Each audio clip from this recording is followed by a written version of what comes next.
Now tonight, our 10-minute speaker is Siera. Give her a big hand, please.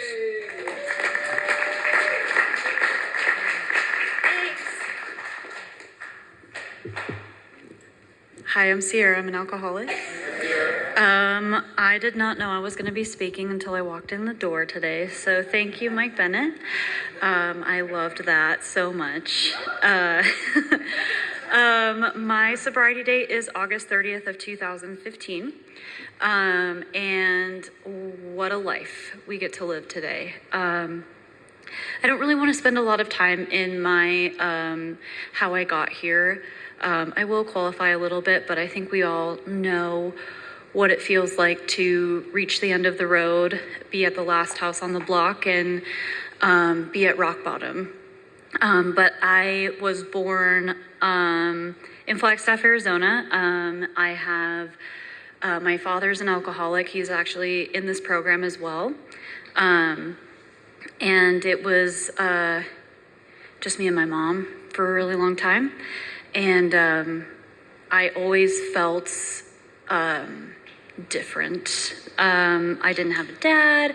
I had a sister who was constantly in my ear negatively. My mom has her own struggles, and I was a very lonely child. And I sought desperately to fit in somewhere. And my alcoholism reared its ugly head much before I took my first sip of alcohol or took any sort of mind-altering substance. I was doing anything I could to fit in. I wanted to be friends with everyone. I wanted everyone to like me. Even if I didn't like you, you had to like me. And that's just how it was. And I would be whoever you wanted me to be. I would do whatever you wanted me to do just so I could blend in, fit in, find just any sort of like love and attention and affection from people. And unfortunately, that led me to a lot of not so great crowds of human beings. And so when I drank the first time, I did it very alcoholically. And when I drank the last time, I did it very alcoholically. I was 13 and I was at my brother's wedding, and I did not get the sense of ease and comfort at that time, but it triggered my allergy. And my last drink, I was always a blackout drinker. And so I never had control over when that would happen, even though I chased controlling it into the gates of insanity. But my last drink, no matter what I did, or how much I drank, or what I mixed it with, or anything like that, it was not taking away the feeling of being uncomfortable in my own skin, like it was supposed to. And alcohol and drugs and everything else worked until it didn't. And when it stopped working, that's when I had a lot of fear. And I had a lot of desperation. And that gift of desperation, it's a gift, but it's not a gift that I was really planning on having. That's not one that I wanted, but I'm grateful that I got it. And at a certain point, I started to become willing to do anything in order to stop feeling the way that I was feeling. And then I came into this program, and I learned that it's not everyone else in the entire world that's the problem. It's actually me that's the problem. That was news to me.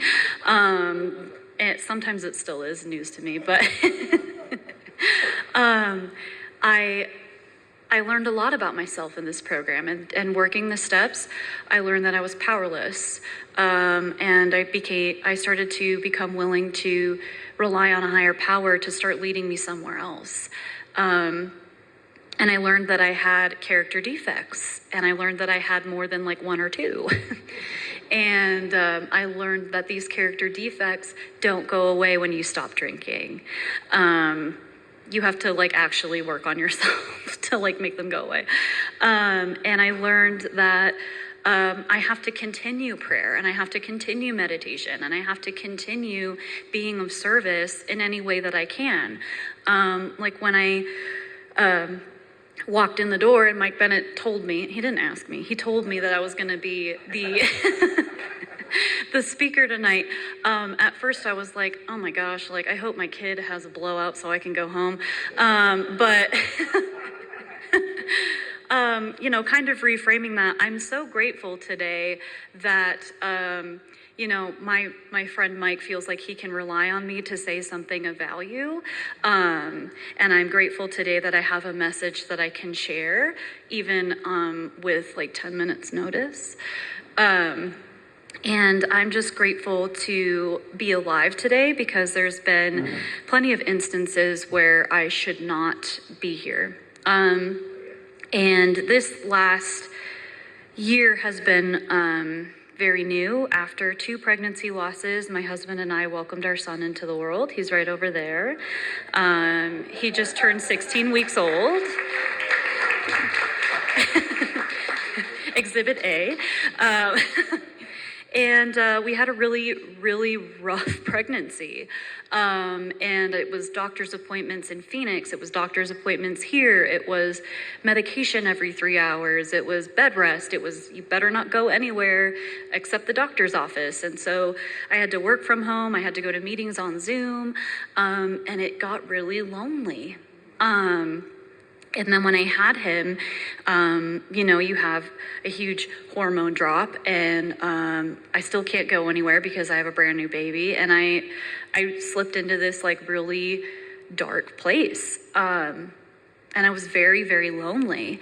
And I am so grateful for my sponsor and for the women that I get to share my sobriety with. I'm grateful for the men too, but especially the women, because I'm able to just be loved and nurtured and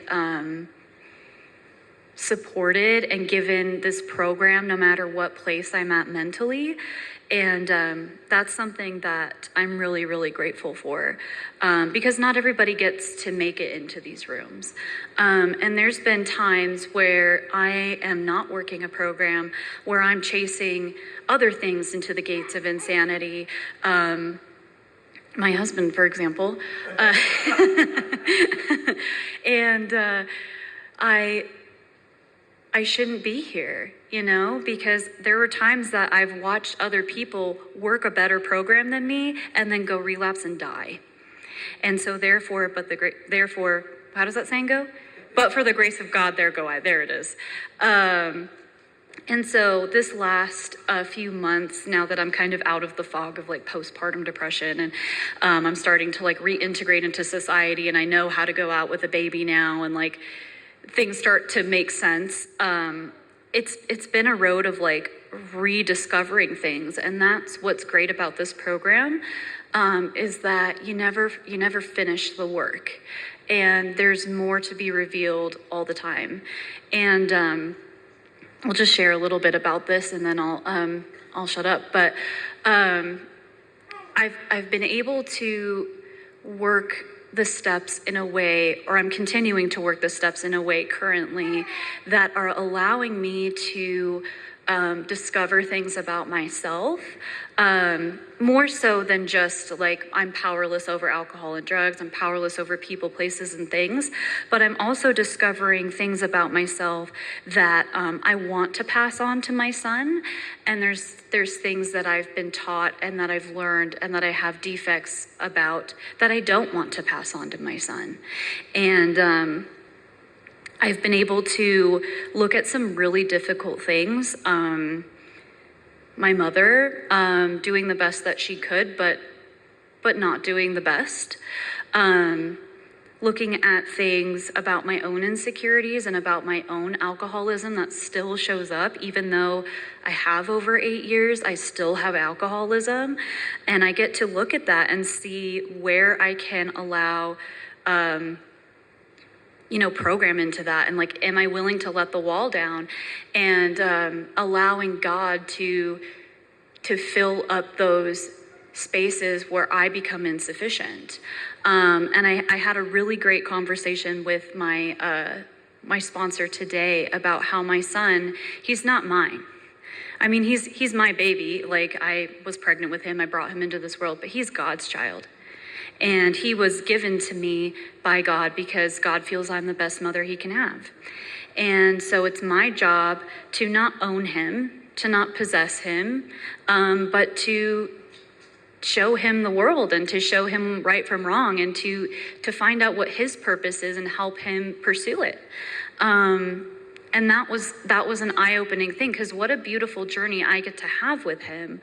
And if I wasn't sober, if I wasn't working this program, if I didn't have the 12 steps as a part of my everyday life, I would not be able to do that. And I would just pass on the same generational curses that were passed on to me. And so this program not only changed my life, but it's so much bigger than that. It's changed all of your lives, I'm sure, but it's bigger than that. It's also changing the lives of the next generation. It's changing the lives of an entire, like, huge portion of the population. It's changing how parents are parenting their babies, you know, like my husband and I get to be present. We get to be mindful. We get to learn from mistakes. We get to go to our sponsors, and we get to learn how to be parents in a way that I don't think anyone else gets to. And fortunately, my son will grow up in these rooms, and if he ever has a problem, he'll know where to go. And so that is how AA changes the lives of those to come. And so I'm just really grateful for that. And we're in this month of gratitude. I mean, Thanksgiving's tomorrow. Happy Thanksgiving, everybody. But being able to look back and see the two lives in one lifetime, obviously, from going from drugs and alcohol to a life of sobriety, but also the many lives in between that. The life that I was living as a year sober woman is not the same life that I live today. The life I was living as a woman with 5 years is not the same life that I'm living today. So I get all these different lifetimes as I continue to break through with the help of the steps, with the help of my sponsor, and with God, all these new versions of myself and all these new realizations about myself and all of this self-discovery that I then get to share with everyone, including my family. And so that's what AA does for my life today, is I get to show up and I get to continuously learn from the past, uncover things that have been left in deep, dark closets that nobody ever wants to talk about, and bring it to light and fix it so that I don't have to get my son wet with my storms, you know? And that's something that I am eternally grateful for, because I wouldn't be the mother that I am today or the mother that I will be as I continue to grow in this program without AA. So I just want to express so much gratitude for this group. This group is where we planted our roots when we moved to Prescott. And I want to express gratitude for my sponsor, my husband's sponsor, Mike Bennett. And I just want to, I want to express gratitude for my husband, because he's also, you know, there's been a lot of really tough times in having a new baby, and he's handled them well, and he's stayed sober, and he also is on his own journey of self-discovery and being the father that he never had. So we both get to do this separately, but we also get to do it together, and it's a wonderful thing to be present and mindful as a member of AA first, but as a mother as well. And so I just want to express gratitude for everybody in here. You keep me sober, and I will pass with that. Thank you.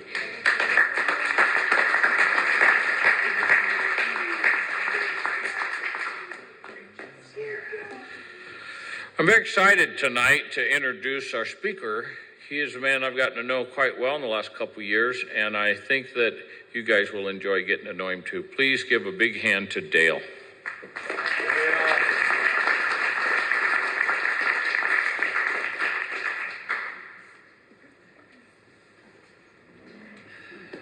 Hi guys, my name is Dale. I'm an alcoholic.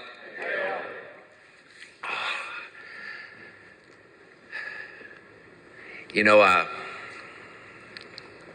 have a sobriety date. It's October 1st, 1992. And I have a sponsor, and he knows I'm his sponsee. And I got a home group. A couple of home groups, actually. The Saturday night live meeting right down the road here, and the Putt and Sober group over in Chino. Real fond of those two groups. And,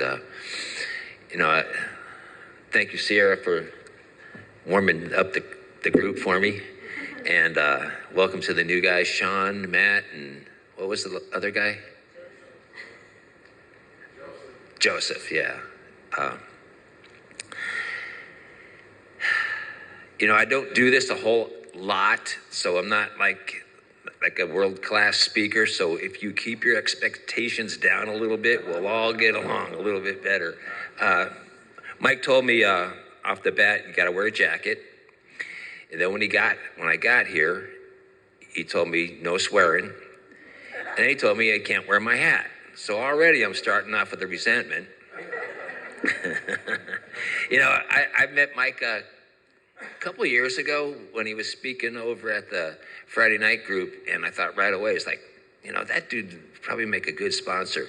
So I asked him to be my sponsor, and he said, well, when you got 30 years and I got 31 years, there's not a whole bunch of, telling people what to do when you got that much time. It's like, but just call me every Saturday.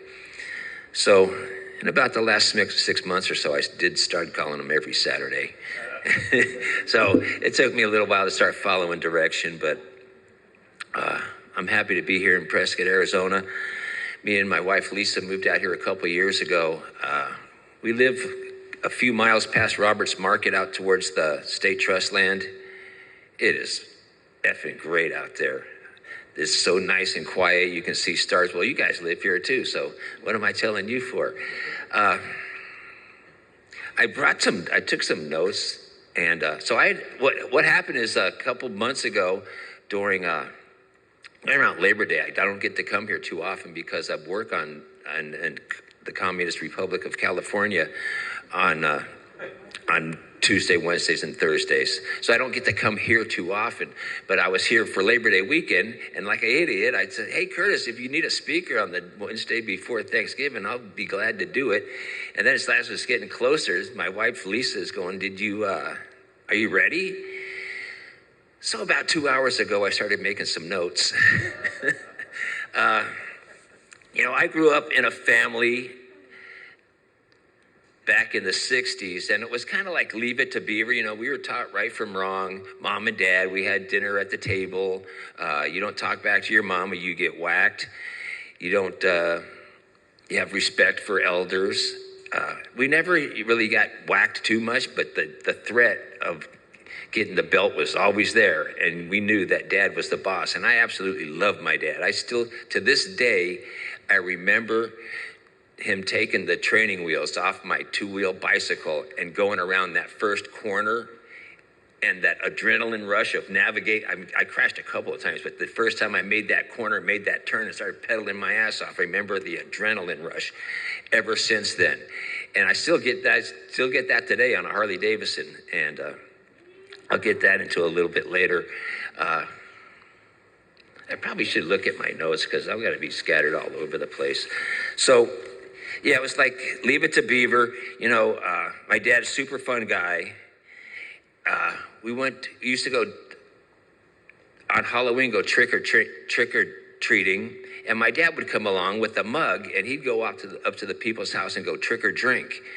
So, and then, when we played baseball in the field across the street, he'd always be there, the umpire out there, exaggerated safe. It was pretty cool. But we lasted till about maybe I was 10 years old, and he got divorced from my mom, and he took me and my two brothers, and we moved out to California. And we stayed out there for a while.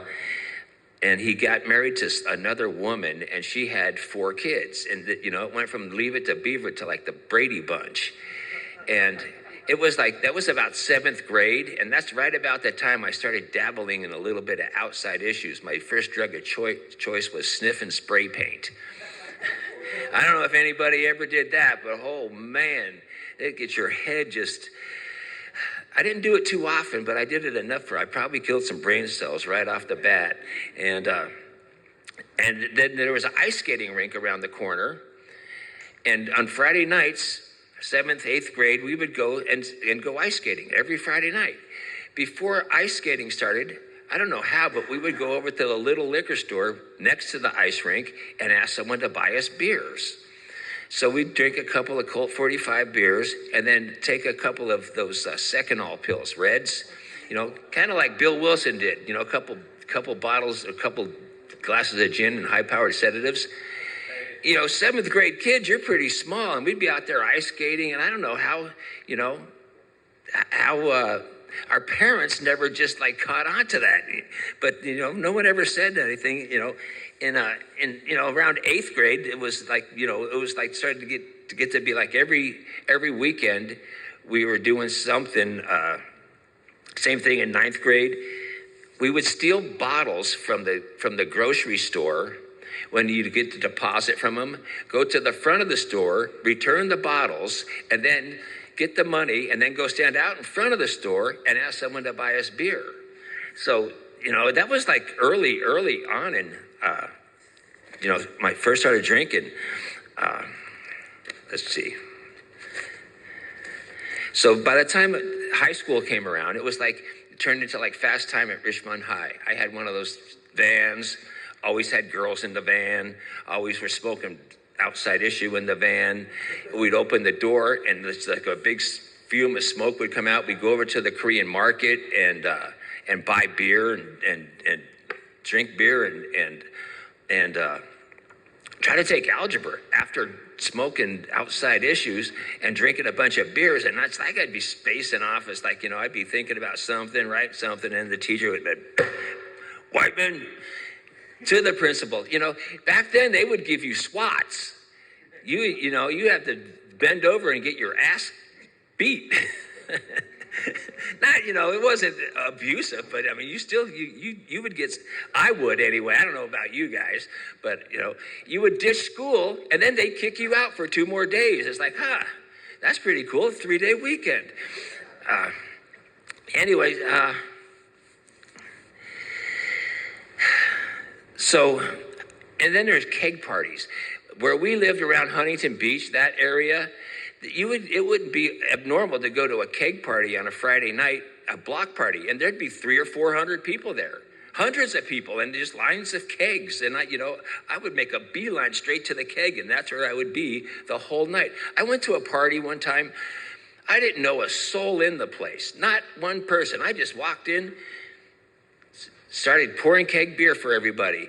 The keg ran out. I'll go get another one. I took a collection up.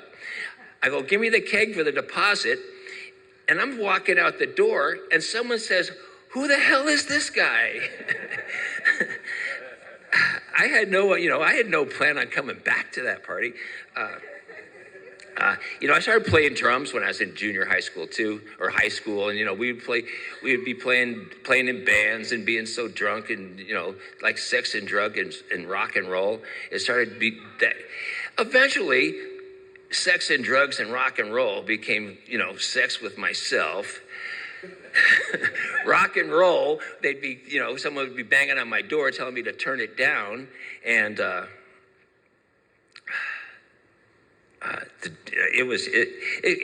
life started getting tough. Like I remember one time my girlfriend wanted to break up with me because she was going into high school and I was still in junior high school.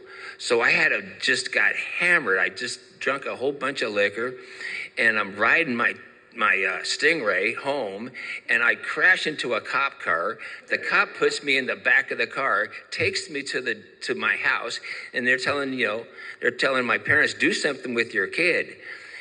My drinking, I was like never just a little bit drunk. Like the big book says, I was insanely drunk most of the time. I was rarely ever mildly intoxicated.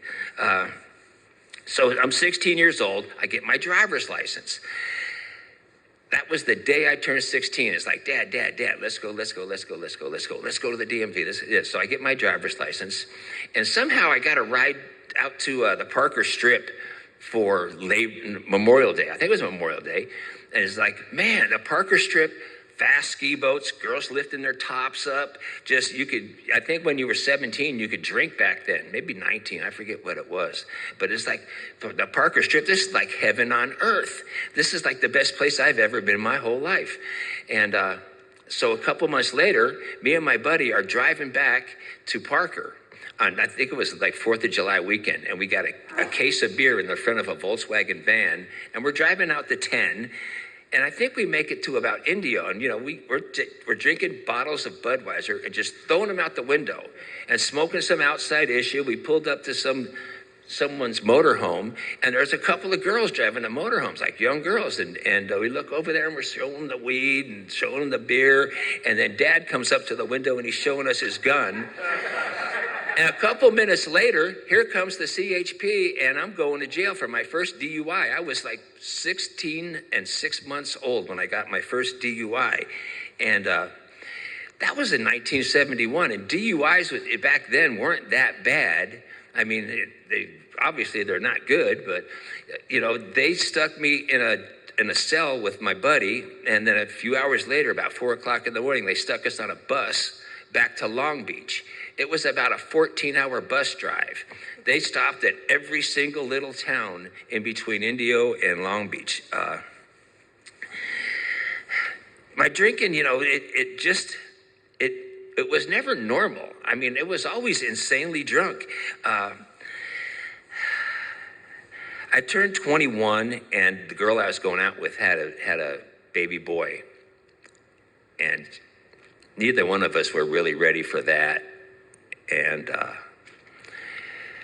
we weren't living together, and we were still I was like just out of it most of the time at that time. And I decided, you know what, maybe I should do the right thing. And I drove down to her house one night and said, yeah, you know what, I'm going to man up and do the right thing. And she goes, well, too late, Scott's already living with me. That's like, oh, so it's like, well, party on. So my drinking got worse and worse. My son was adopted by his aunt and uncle eventually, and he moved out to Laconia, New Hampshire. And so my girlfriend's mom and dad's sister and brother or whatever adopted Sean, and he grew up in a really good home in New Hampshire. I never got to know him. I think they finally told him that, you have someone else that is kind of, because he knew that Nancy was his mom, but he didn't really ever know me. So, my drinking just got worse and worse. And I'm eventually, my dad, by the time I was 16 or 17, my dad said, if you can't beat him, join him. And he said, let's go get a kilo of pot. And he went out and bought a keg. I went and got a kilo. He started rolling up joints. We started selling outside issue, and the party was on. And now it was like the Animal House, that movie Animal House. Our house was just like that. Music was blaring all the time. I had drums set up in the front room.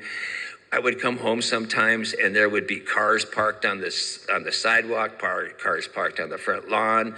The music was so loud, the windows were rattling, and Dad was like right in the middle of it. So, I didn't have a whole bunch of like parental guidance. He didn't say, here's, you should be going to college and studying blah, blah, blah. It's like, we need some more weed. And, and of course, when you're drunk and loaded all the time, you're not making any money when you're trying to deal, be a dealer. At least we weren't. Eventually, Dad said, screw this, I'm moving out. He left. I had 2 brothers and about 3 or 4 strays always lived with us. So my dad says, I'm just leaving. You can have the house. And, my brothers went and got an apartment. And a friend of mine had owned the house, so I was living in the garage. So my friend, he comes over one day, and him and Debbie are moving in. And it's like, what are you doing here? Oh, I live here too. So I was living in the garage. Unfortunately, Debbie was a heroin addict, so she would steal every single thing in the house. And you know, drinking for me was just not normal. It was just like craziness all the time. Eventually, I started framing houses. I went out with this girl, and her brother was a framer, a framing contractor. So I started going to work and learning how to be a framer. I was making $8 an hour. Started out making $8 an hour. He goes, look, Dale, and I was late all the time. I never, ever went to work on Mondays, just could not do it. He goes, tell you what, Dale, if you come for 30 days, I'll give you $9 an hour. 3 years later, I was still making $8 an hour. That's just, I mean, I would hang out at the bars. I would be the guy going, getting the beer after work every day and having piles of cases of beer sitting on the lumber pile, and then go to the bar. And then after the bar was closing, be driving down I got to go see my ex-girlfriend because I know she has to know that I really love her right now. And I pull past the police station, do a quick almost stop at the stop sign, take off, and then wonder why I'm getting another drunk driving. It was just craziness. I remember driving down Maple Avenue. It was close to my house, and at the end of Maple Avenue was Torrance Superior Court. And I remember going there, it's like, son of a bitch, I would just like to go for 1 year without having to go to court. Because if you're, getting DUIs and always screwing up like I was, you're getting a continuance, you're getting probation, you're getting another continuance, you got fines that are due, you got a warrant because you didn't pay the fine, and you're going back to, it was like an endless nightmare. It was like a merry-go-round. And so I would wake up, one morning I woke up, well, a lot of mornings I would wake up. I'm passed out on my couch. I got my work boots on, shorts, all dirty from work, because when you're framing, you get pretty dirty. Jack in the Box tacos spread on everything, and the test pattern when the TV didn't go all night after the late show was over. That was like normal for me. It's like kind of stagger to, 4 o'clock in the morning, go to the refrigerator, grab a beer. It's like, I think there's an 8-ball around here somewhere. And next thing you know, I'm not going to work for the next 2 days again, or getting fired again, or getting evicted again, or getting thrown in jail again. And people would ask me stupid questions like, why did you do that? What were you thinking? What is the matter with you? All the time, I would hear that all the time, especially from the judge. Judge do not dig it. So,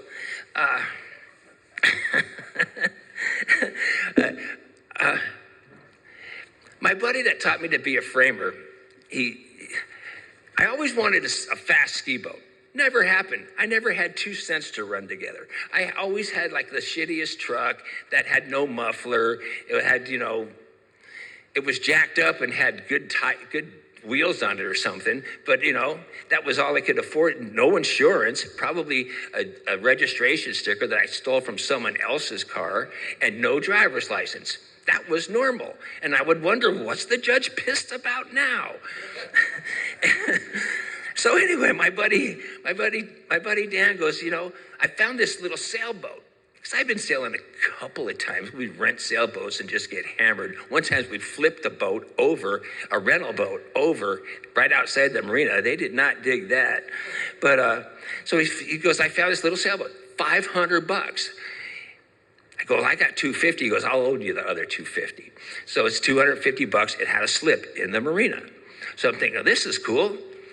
Because by that time, even Coke dealers were telling me, don't come back here, lose my number. It's like, I got money. I don't care. Don't ever come back here. Lose my number. Don't act like you even know me if you see me on the street.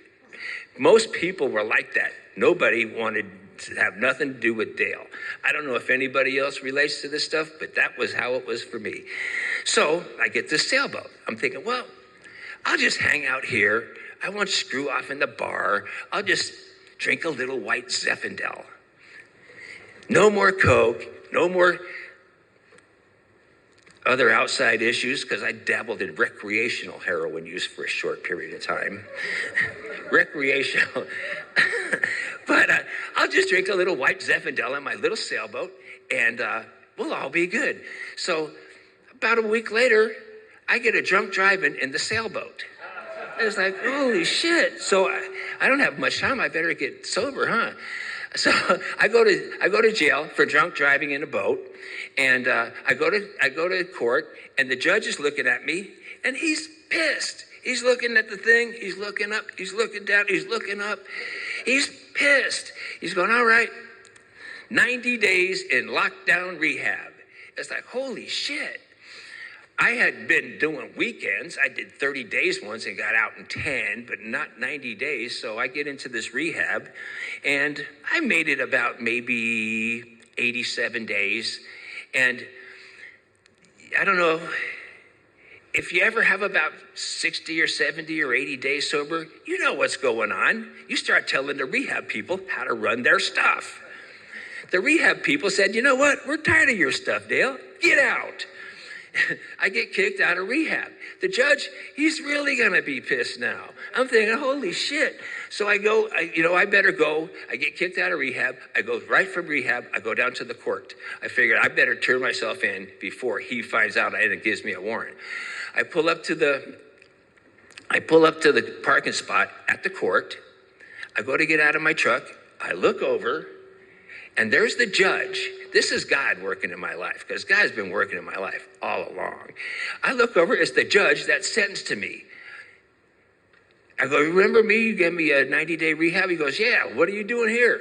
I go, well, you're never going to believe what happened. So I explained to him what happened, but I told him I got 110 days sober.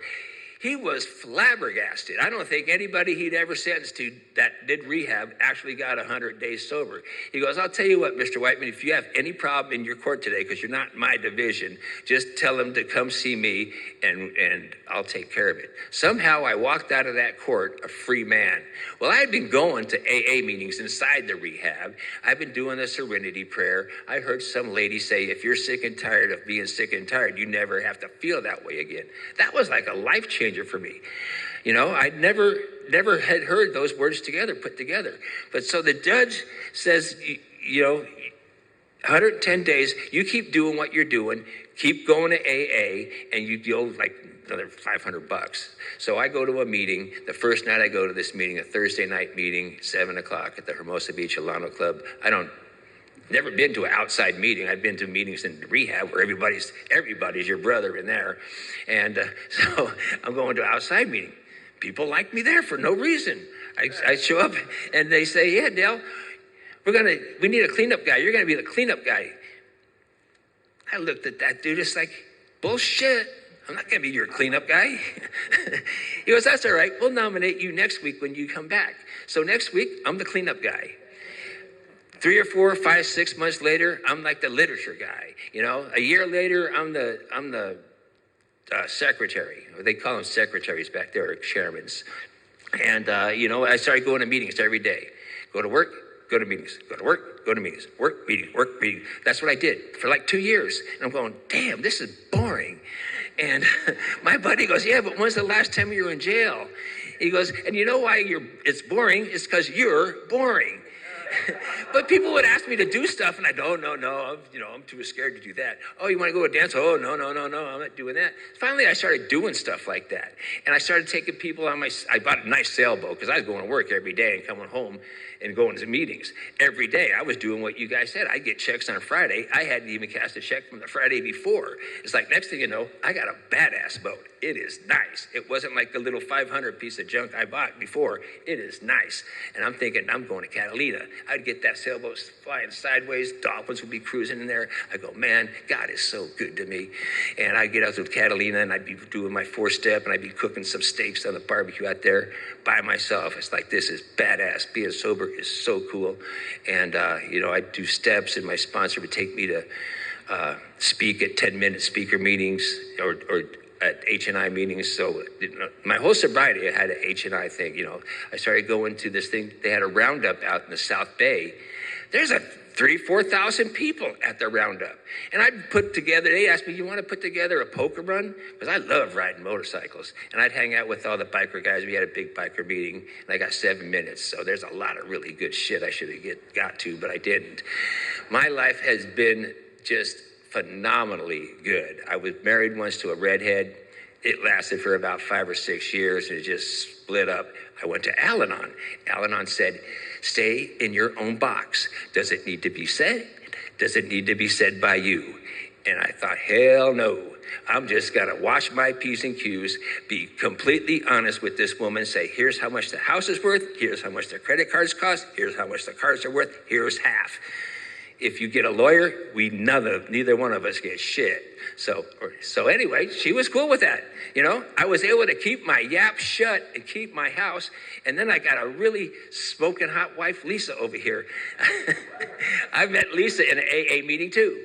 AA, God has been so good to me. AA has been so good to me. You know, you guys have taught me so good. I would go into that meeting, and I'm still married to the redhead, and I'd be looking over. And so check it out. So me and the redhead split up, and Lisa says, I asked her out. She said, did you get divorced yet? Nope. Call me when you do. A couple months later, you want to go on an H&I panel with me? Did you get divorced yet? Nope. Call me when you do. Eventually, it drove me to get divorced right then, and then me and Lisa have been together ever since. That's been since about 2010. Yeah, we've been married since 2014. I told you, God's been good to me. AA's been really, really good to me. You know, we rode motorcycles from Los Angeles out to Sturgis many times with shitloads of people, with just me and her, and just love traveling across country in the rolling hills of Wyoming and Montana and Idaho, up into Canada, seeing glaciers, seeing the Grand Tetons. I got 2 minutes left. It is so badass to be on a motorcycle in the wide open, free, having the beautiful woman on the back, having your bills paid, having a registration sticker that you paid for, having a driver's license, having insurance, a tiny little bit of money in the bank. And we'd go out to Sturgis. It's like, man, we got to move out here. And, but damn, I don't know if I can take the winters there. So we come down here to Prescott. It's like, wow, there's rolling grass here. There's antelope everywhere. And it's not a bad winter. So we've been here for about 2 years now. We just absolutely, absolutely love it here. You know, I figured, you know, I've been told this too. In AA, we are all we have. You guys are my people. I am your people. There's a couple of people in here I might not like. Not yet, though. I haven't been here that long. But, you know, they're still my brothers. You know, we are all we got. We got to stay close to each other. Stay in the herd. You guys that are new, get in the middle of the herd. When you come back next week, ask Mike if you can be the greeter. Maybe you'll stay sober for a long time and get, you know, life beyond your wildest dreams too. But, you know, I want to end with one thing, and that's, you know, be good to each other. And most of all, because we have a tendency to beat ourselves up when we're not perfect, we didn't get what we wanted, or we, you know, screwed up a little bit here or there. You have a self-sense, you know, I do. I can beat myself up. It's like, be good to yourselves, you know? So anyway, Curtis, thanks for asking me to speak. That's it for me. Thank you.